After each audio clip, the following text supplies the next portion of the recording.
আসসালামু আলাইকুম। বিবিসি আন্তর্জাতিক বিশ্ব সংবাদে আপনাকে স্বাগত। শুরুতে সংবাদ শিরোনাম, পরে বিস্তারিত।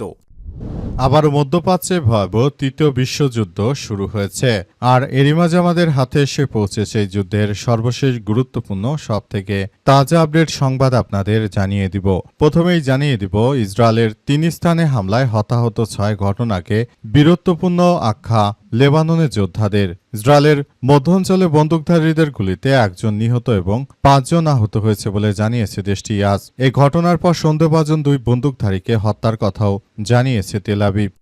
এদিকে ইরানের কোনো সম্পদ তাৎক্ষণিকভাবে অবমুক্ত করা হবে না বললেন ডোনাল্ড ট্রাম্প। যুক্তরাষ্ট্রের প্রেসিডেন্ট ডোনাল্ড ট্রাম্প স্পষ্ট করে জানিয়েছেন যে চলমান যুদ্ধ অবসানের লক্ষ্যে ইরানের সঙ্গে কোনো চুক্তি হলে দেশটির জব্দ করা সম্পদ তাৎক্ষণিকভাবে অবমুক্ত করা হবে না। মার্কিন সংবাদ মাধ্যম এনবিসি নিউজের মিট দ্য প্রেস অনুষ্ঠানে দেওয়া এক একান্ত সাক্ষাৎকারে তিনি এসব কথা জানিয়েছেন।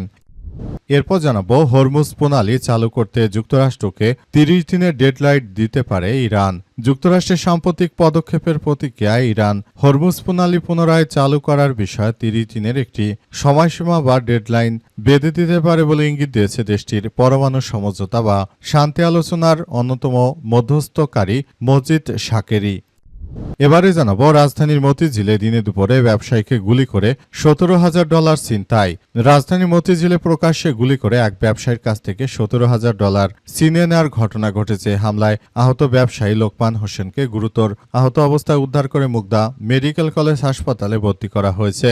বিকেল ৩:০০টার দিকে মতিঝিলের শাপলা চত্বর সংলগ্ন জনতা ব্যাংকের সামনে এই ঘটনা ঘটে। ঘটনার সত্যতা নিশ্চিত করেছে মতিঝিল থানার ভারপ্রাপ্ত কর্মকর্তা ওসি।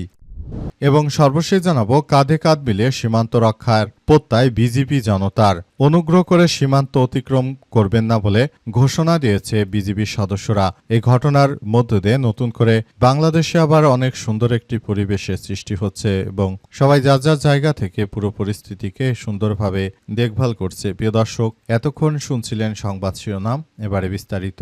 তবে তার আগে বন্ধুরা, অনুরোধ থাকবে এই সংবাদটিতে একটি লাইক দিন।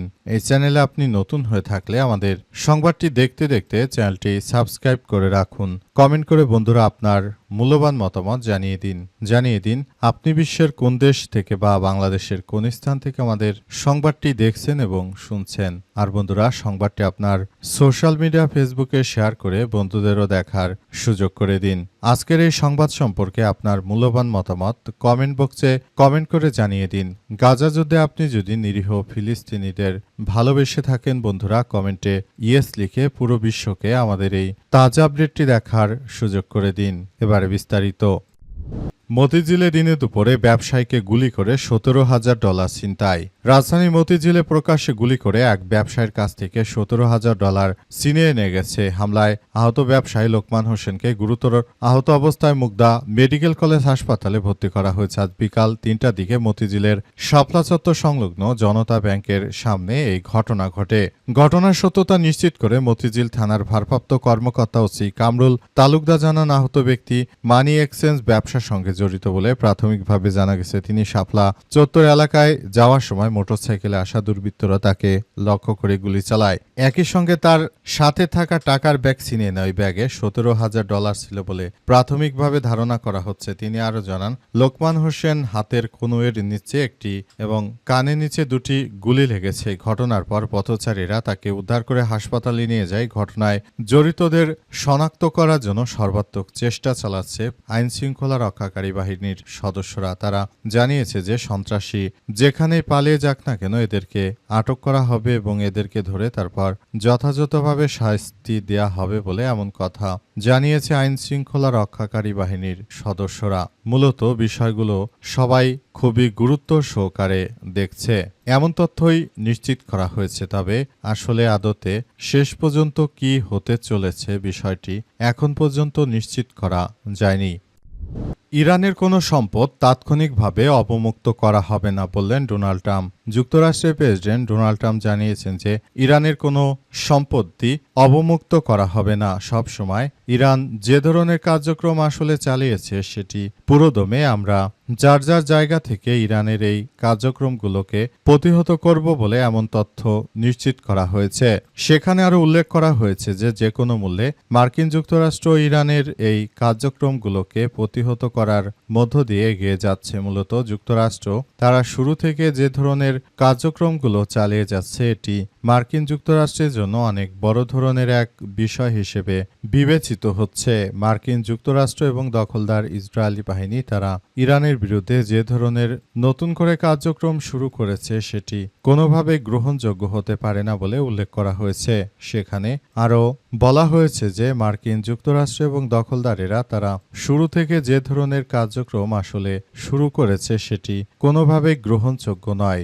যুক্তরাষ্ট্র ইরানের বিরুদ্ধে শুরু থেকে যে সন্ত্রাসী কার্যক্রমগুলো চালিয়েছে এটি সারা বিশ্বের বুকে তাদেরকে সবার সামনে উন্মুক্ত করে দিয়েছে যে যুক্তরাষ্ট্র কিন্তু একটি সন্ত্রাসী আক্রমণ চালিয়ে মূলত সারা বিশ্বের বুকে ইরানকে তারা মূলত এমন এক পর্যায়ে নিয়ে যেতে চায় যেগুলো সারা বিশ্বের বুকেই তারা এই ধরনের কার্যক্রম শুরু করেছে।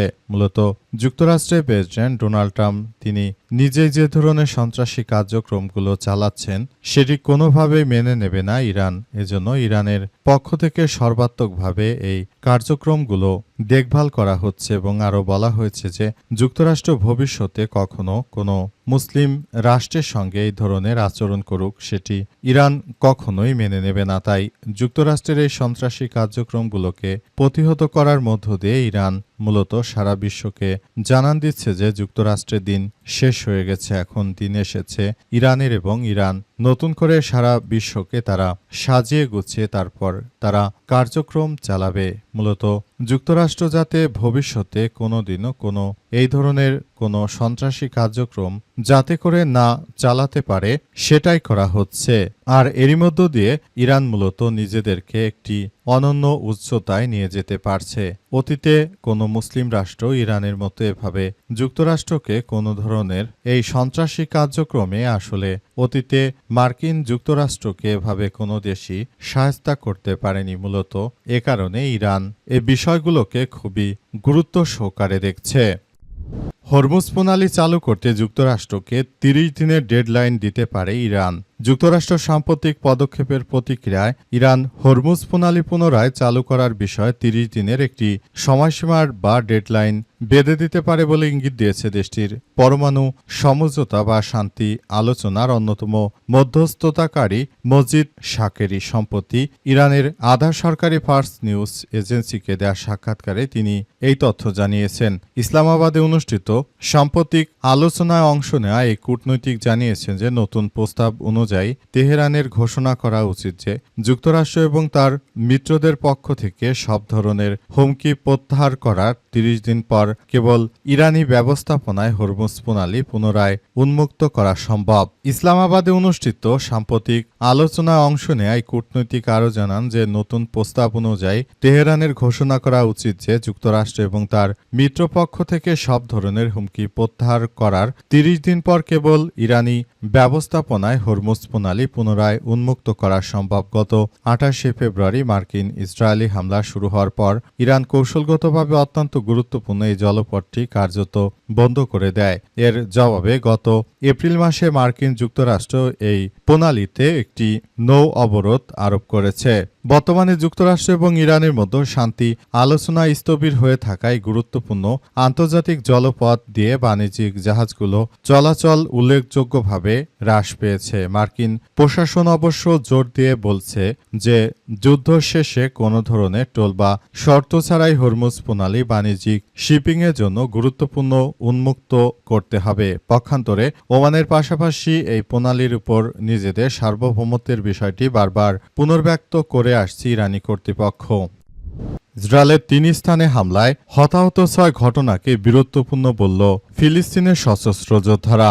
ইসরায়েলের মধ্যাঞ্চলে বন্দুকধারীদের গুলিতে 1 জন নিহত এবং 5 জন আহত হয়েছে বলে জানিয়েছে দেশটি।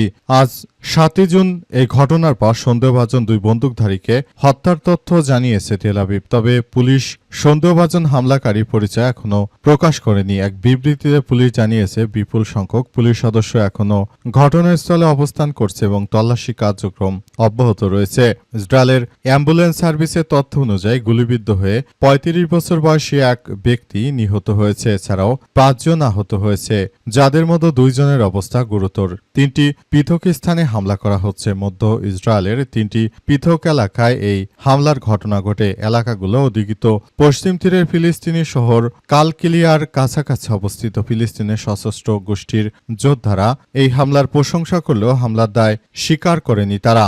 মূলত কারা হামলা করেছে এখন পর্যন্ত কেউ স্পষ্টভাবে বলতে পারছে না। সবাই শুধু যার যার জায়গা থেকে এই পরিস্থিতি সামাল দেওয়ার চেষ্টা করছে, কিন্তু বিষয়গুলো নিয়ে এখন পর্যন্ত ইসরায়েলের পুলিশের সদস্যরা কোনো তথ্য আসলে জানাতে পারেনি। মূলত ধারণা করা হচ্ছে যে এটি আসলে কারা এই ধরনের কার্যক্রমগুলো করেছে সেটি এখন পর্যন্ত বোঝা যাচ্ছে না। মূল পরিস্থিতি খুবই গুরুত্ব সহকারে পর্যবেক্ষণ করা হচ্ছে। তবে যেই বা যারা আক্রমণ করেছে তারা জায়নবাদীদের শত্রু শক্তি, কারণ এরা গাজার কোনো মিত্র শক্তি হতে পারে বলেও এমন তথ্য জানাচ্ছে গাজার সশস্ত্র যোদ্ধারা। তারা জানিয়েছে যে মূলত দখলদারদের যে কোনো মূল্যে শায়েস্তা করাই তাদের মূল লক্ষ্য। এর জন্য এই ধরনের কার্যক্রম আসলে চালানো হচ্ছে।